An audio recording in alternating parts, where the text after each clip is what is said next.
Hi guys, Colesy, and I want to talk to you today about PC gaming. I want to give a little overview on some budget orientated PC parts that I think are really good for beginning PC builds or a very basic gaming PC build. These parts are from my personal little budget PC that I built specifically for my living room. So specifically what I'm wanting to talk about is two parts specifically with this budget build. Your CPU is obviously important because that's kind of like the brain of your computer, and obviously graphics card works with the graphics. The parts I have for this budget build are a Pentium G4560 and a Zotac GTX 1050. I'll go into more later about the graphics card specifically because I think there might be a slightly better option, but it's very dependent on your budget and how much gaming you're going to do on it and things like that. So let's start off with the CPU. So it is a Pentium. Let's talk about the specifics of the Pentium G4560 that I have for this build. It's a Kaby Lake, it's a socket 1151, 2 cores, 4 threads as I already said, base clock of 3.5 gigahertz, and it supports DDR4 RAM. The reason that I'm saying that both the CPU and the GPU are the two parts that I only really want to mention, I'm not going to talk about motherboard, RAM extensively at all, pretty much because it depends on what you want, and as long as you get a motherboard that is a socket 1151, you'll be fine. And same with RAM. If you want to just get the best DDR4 RAM, you can buy it and buy as much as you can, really. That's pretty much my advice. 8 gig, I would say, is probably the minimum you're going to want to get. I'd say 16 gig is a lot more future-proof, but if you can only afford 8 gig, I would recommend going with 8 gig and get some DDR4. Again, it's all new. DDR4 is recently new RAM. It's the upgrade from DDR3, so it's going to last you slightly longer. Same with the fact that this is a socket 1151 and it's a Kaby Lake, meaning that not only does this budget PC give you a great start at a reasonable price to PC gaming, but it's also really fully upgradable. Like, due to the fact it is a Kaby Lake and it is an 1151 socket, the motherboard, whichever motherboard you choose, means that in future you can upgrade from this Pentium and you can go up to an i7 Kaby Lake if you really wanted to. You could go straight up there and it's still going to be fairly recent and it's not an old PC build. These Pentium G4560s, you can pick them up for around about £70. You might get them slightly cheaper. This is brand new. £70 for your CPU is not too bad. That's a pretty good price actually. Like I said, it's clocked at 3.5 gigahertz, a very nice clock speed.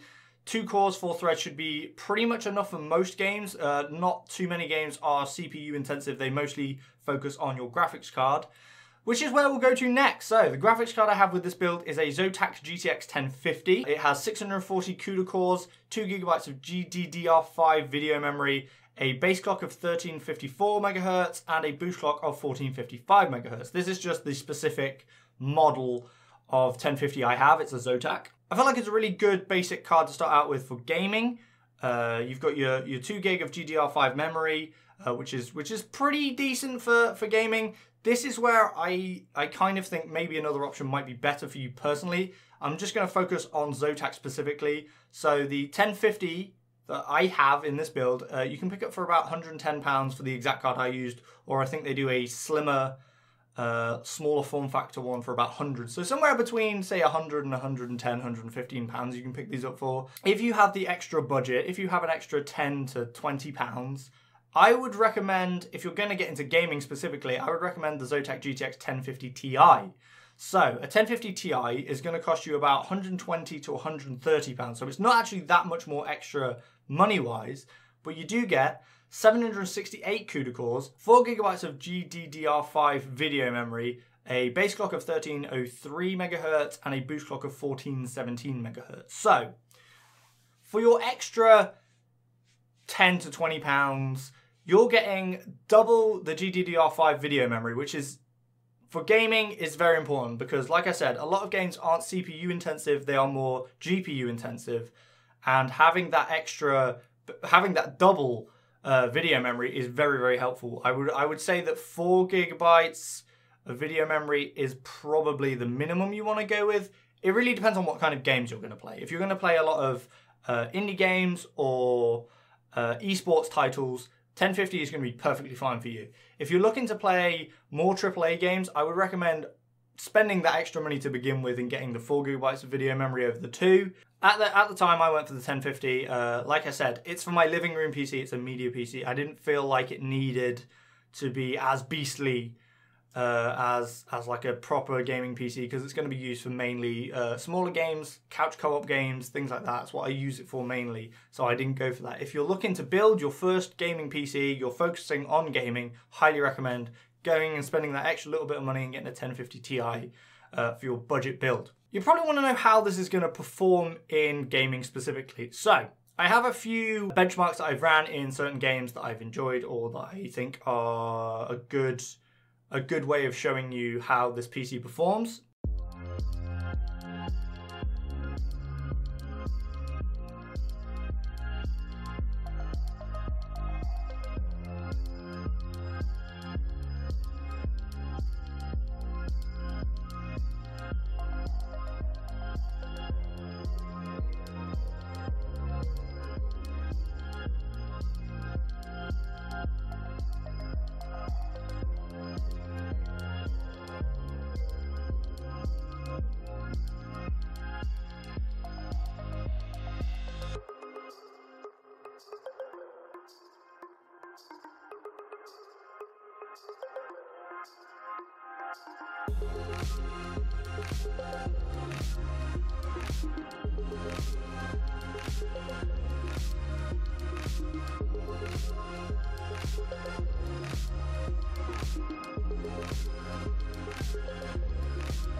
Thank you guys for watching. I hope this has been informative and maybe you've learned something from this. Remember, if you like this video, please give me a thumbs up. If you disliked it, please give me a thumbs down. Let me know in the comments what you thought to this video, and I will catch you guys next time.